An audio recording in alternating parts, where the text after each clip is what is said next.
Hello, and I'm your host here again today, Jonathan McGuinness with the Question to Fire podcast. I'm absolutely delighted today to have our next guest because, as old as I am, there's a little boy inside of me with a lot of big dreams. And this guy is going to do one of those dreams that maybe we all did as 5 or 6 or 7 year olds, and maybe those of us who are approaching 50 and beyond are still dreaming. But this guy is setting out to do it. I'd like to welcome you today to Peter Lawless. Peter, thank you very much for taking the time out.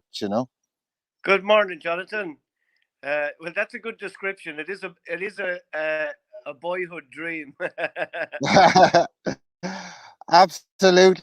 Well, let me tell it for everybody who's here. Peter has decided this August he's going to go non-stop. We're going to ask him about what these things mean. Solo, all the way around the world on a boat. So before we even get into the details, well, what does that mean, Peter, to go solo and non-stop around the world? Maybe you could just explain that to start with. Solo, non-stop, and unassisted around the world. So when I'm leaving from Kilrush in County Clare in Ireland, Yeah. I sail on my own solo.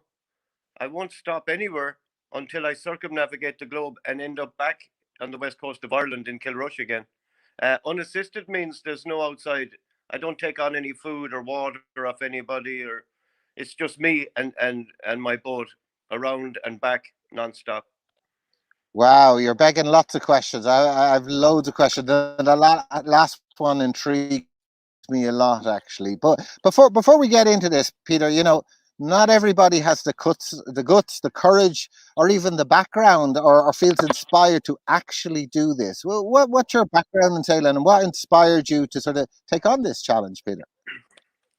My background, myself and my brothers and my sister Helen, we all grew up sailing with my mum and dad. So since I can remember, I was on the water. My Lovely. dad, excuse me, my dad had built a boat himself. And by the time I was growing up, we had a Galway hooker. You'd be familiar with them. They were a traditional Irish boat. So I grew up sailing that with my dad, and my brothers and my sister, and then on Lough Derg mostly, on the River Shannon, down the estuary, Beautiful. Skeeton, Foynes. Beautiful. My dad also had a Nave Ogue, another traditional boat, a curragh. So in Dingle, we used to do a lot of fishing out of that and out to the Blasket Islands. We were always on the water, Jonathan. My own personal sailing started. I was only talking to my sister about this recently. When I was 4, my dad, he got an Optimist, and he just put me in the Optimist. I was delighted to get into it, and he pushed me out, and I was kind of nervous, and I took to it straight away, and I loved it. I used to be flying around the harbour in that all the time, and I just grew up watching my dad sailing. We all did. I went on to a Hearn dinghy from that. It's like a mirror. My friend had a 420. I used to sail that a lot with him, Danny. I love them, yeah. And then when I was 12, my dad bought me a Shannon One design. It's an 18 or 19-foot open timber boat with one sail, a gunter rig. So I sailed that all over. I sailed that up and down the length and breadth of Lough Derg for the next good few years. That's where I learned most of my sailing, because she had a crew of 3, and I sailed her on my own at 12 or 13. So I was very light for her. So you had to learn how to had not to have too much sail up, or you were getting in trouble. So I used to even take the small jib off my dad's Galway hooker and use that for downwind. And I just learned a lot from that. And then I just progressed up through the boats, up through different boats. I think at 19, I got my first boat with a cabin. That was like heaven. I could sleep in it. Absolutely, yeah. And then I went up through just different boats. I mean, I had a wave at 26-foot. Then when my kids were growing up, we had a 26-foot. I got a 29-foot timber boat that broke my heart. Why did it break your heart? What happened? She was just old. I bought her. She was half sunk when I bought her, and but I learned a lot from that as well. And then I went on up to I had a Vindo 30, a lovely long keeler. I did a lot of offshore on her. I bought, believe it or not, two Excalibur 36, the Vandestats. They were beautiful. One of the Lovely. nicest boats I've sailed, I'd say. Yeah, I had a steel boat, timber, concrete, everything. I had, so I've been sailing consecutive, non-stop all my life. I never stopped sailing. So the next step for me in my head was a solo circumnavigation, and it kind of just fell into place, and it just seemed to be the right time now. So Brilliant. now is the time. Brilliant. Excellent, excellent. And tell us a bit about maybe the boat that you're going to take on this journey with you. I actually had the Excalibur 36 in a boat yard in Valentia Island, and I spotted this beautiful Rival 41 Waxwing that I now have, that I'm using for the circumnavigation. Yeah, And I got, I just fell in love with her. I thought she was the most beautiful design, and she lovely big high bow, and she was just incredible. She just caught my eye. Never dreamed that I'd own her. And a couple of years later, I saw her for sale, and I just put in an offer. I didn't have a whole pile of money, but I put in an offer, uh, not having enough to buy her, and my own boat sold in the meantime. So I got lucky, Jonathan, and I ended up getting her. She had just come back. The previous owners had sailed her around the world for 7 years. Um, wow. they were fairly well known, Peter and Susan Gray from Dublin. Um, so she was well fitted out, but she was tired when I bought her. So I obviously I've done a full refit. That was about 5 years ago. I've been working on her since. But she's an incredible seaboat, big displacement hull, 3/4 long. She's like a long keel, but she has a skeg on the back. She's just incredible, solid seaboat. She's absolutely perfect for what I'm doing. Oh, lovely. I was just thinking, I hope she's a little bit like a horse, Peter, because if you get tired, she might know the way home, you know? That's what I was thinking. Since she's Yeah, already gone yeah, around the world, you know? yeah. Brilliant. And yeah, Ah, she's proven herself. They got a bad knockdown off New Zealand in a typhoon. They blew, yeah, they damaged her, blew a few windows, a few ports, and yeah. they still sailed her back to New Zealand with a head sail. You know, so I mean, when I heard that, I was going, wow. You know. Yeah, yeah, yeah, yeah. So, like, now that you're preparing it yourself, I know it's done it already, but you're preparing her for this journey. What are some of the biggest lessons that you've learned in what do I need to be ready for? What does she need to be ready for this voyage? I know you've probably had hundreds of things to do, but what would be sort of the one or two big things that you've really learned about the boat and in prep? Um, preparation wise, yeah, you're right. You could do a whole show on the prep.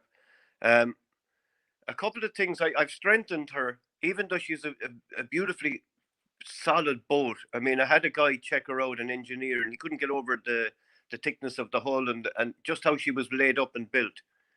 She was built in the 80s, and she was very very well built to Lloyd's specs. You know, so uh, but I did.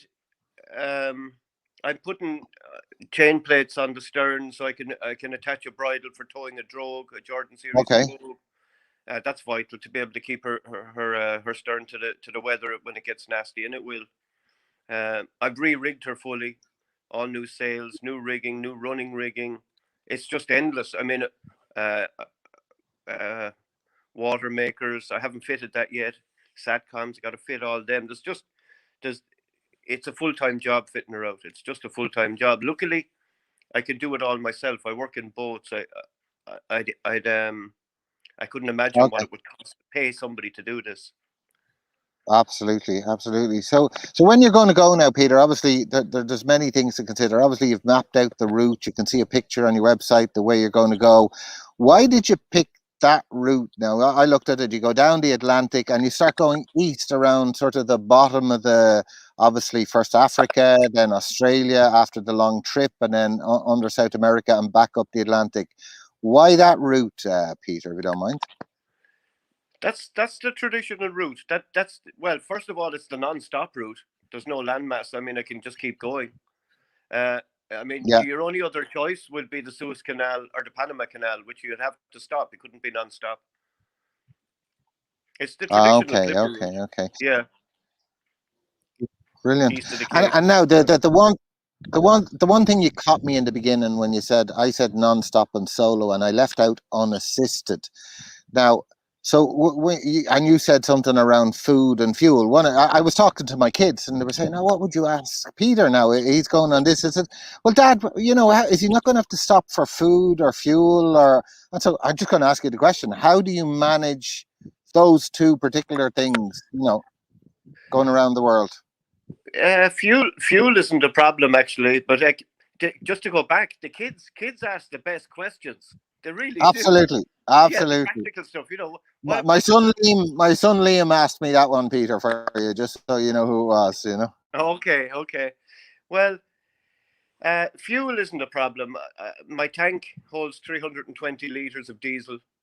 I'll probably carry some extra on the deck, and as soon as you know, but it's not a big issue. I mean, I'll probably have a 400 liters of diesel. I'm not going to use the engine. I'll probably run the engine when I'm running the water maker, maybe or maybe not, and maybe to steam across some of the doldrums at the equator.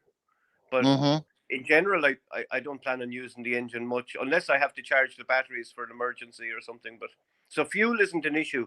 Food is massive. Food is just my wife Kathy is on the food side of things for me, and I mean we're just constantly adding to the list, taking stuff off the list. Weight is an issue.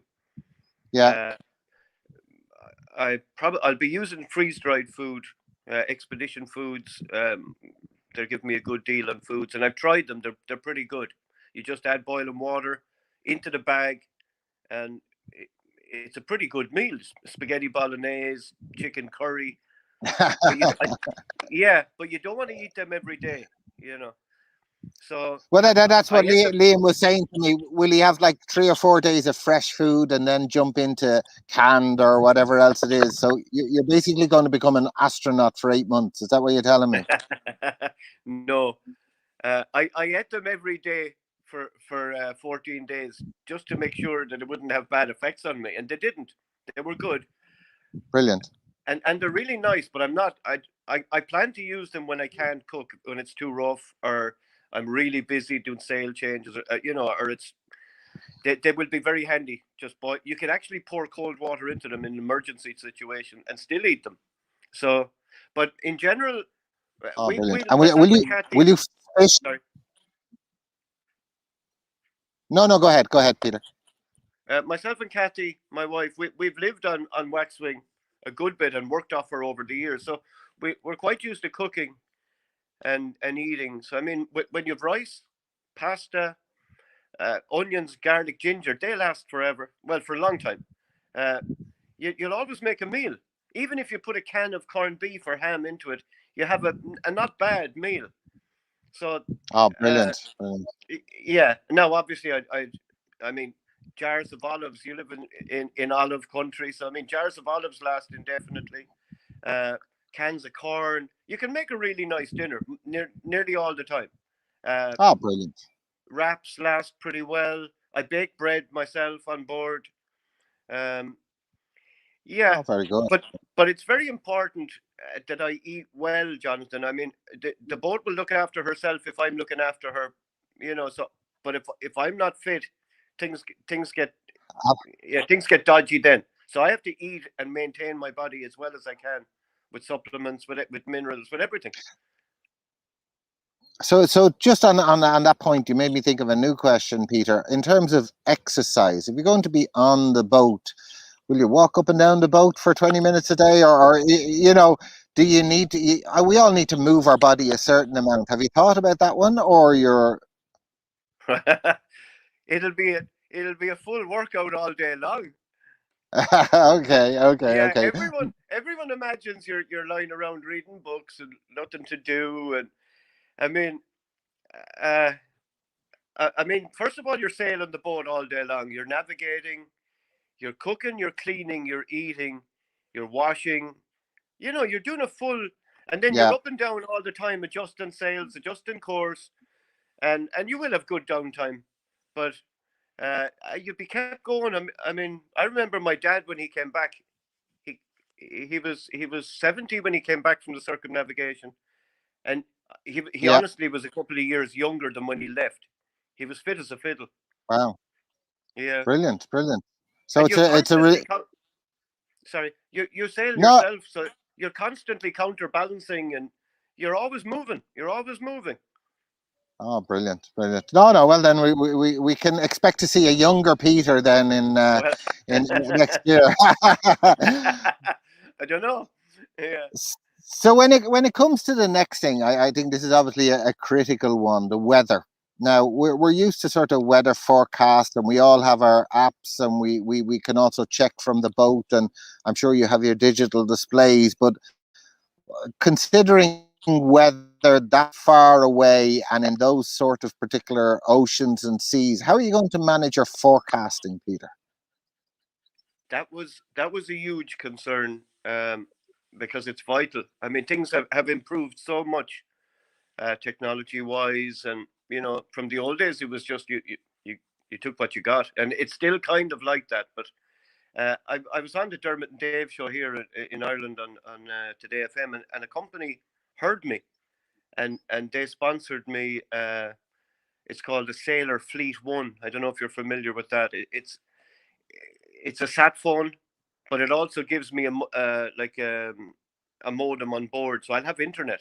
So my iPhone and my iPad will come alive when I connect to it. Brilliant.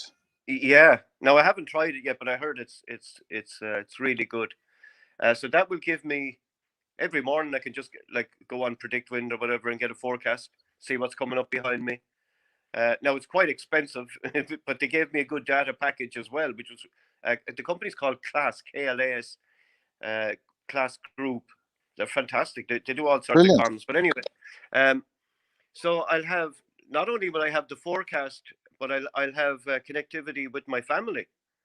I can email. I think I have WhatsApp and stuff like that. So that's going to be incredible. Oh, well, that's that. That kind of changes it. You can communicate with the outside world as you go. Yeah, That'll be fantastic the whole way around. yeah. I'll definitely have email, and I do. Every week I put up. I have a YouTube channel, and every week I put up a video. Most of it's just been preparation, but I plan to do one weekly at sea. So if I can upload that from sea, that'd be incredible. It'd be lovely to watch. I'd love to watch that. Oh, brilliant! We'll be following you, Peter. We'll be watching in and tuning in to see how you're doing.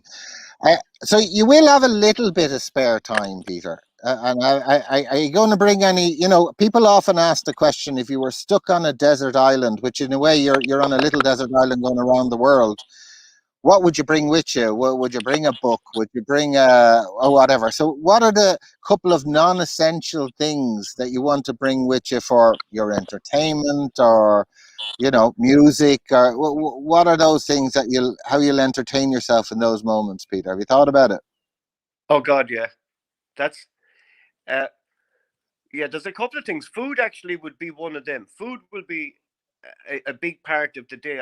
You sail yourself, as I said. So, Yeah. like even baking bread and the smell of fresh bread, that's very uplifting. That's very Oh, for sure. yeah. It's a very comforting thing. So food will be nice. I'll take my time and make nice meals when I can on the down times.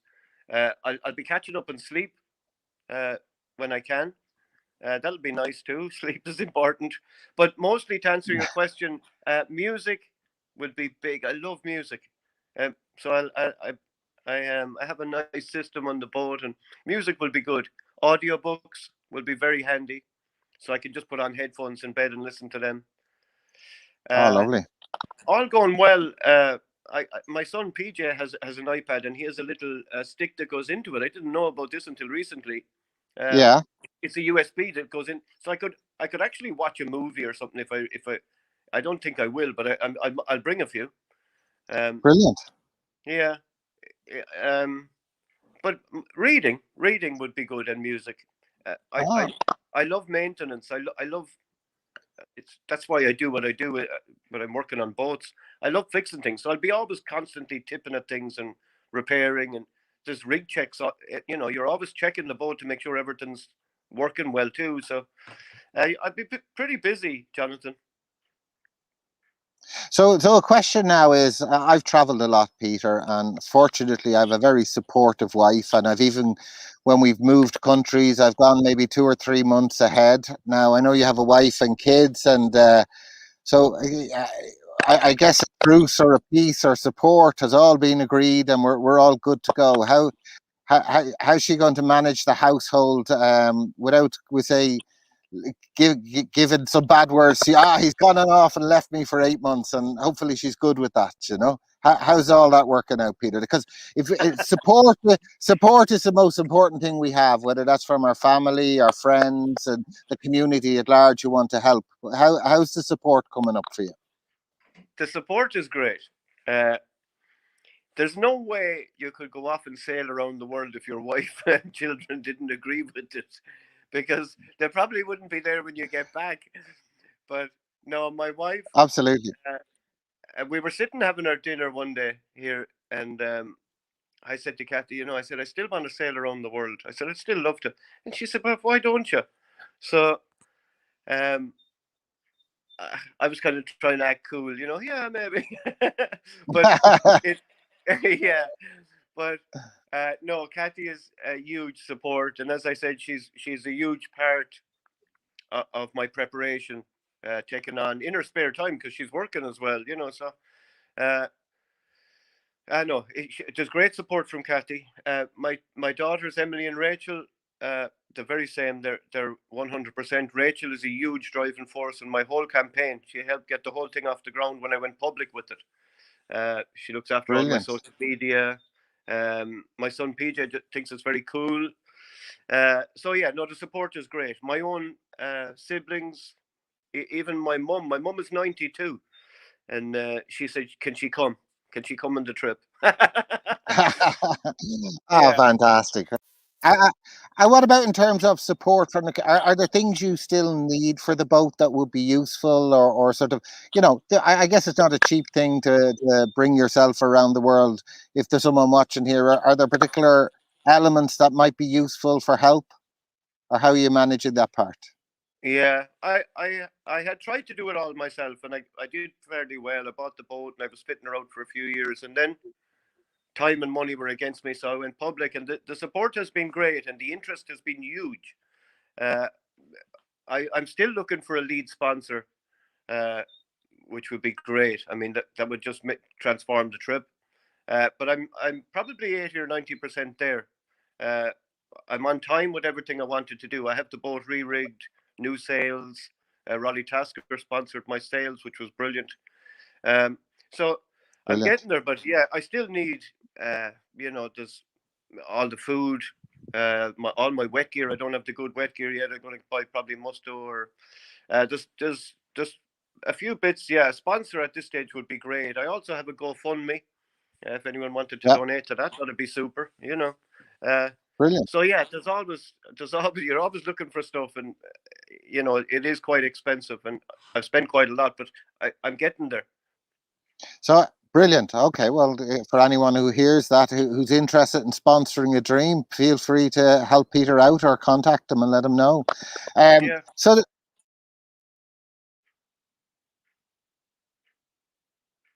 Sorry, I lost you there for a sec.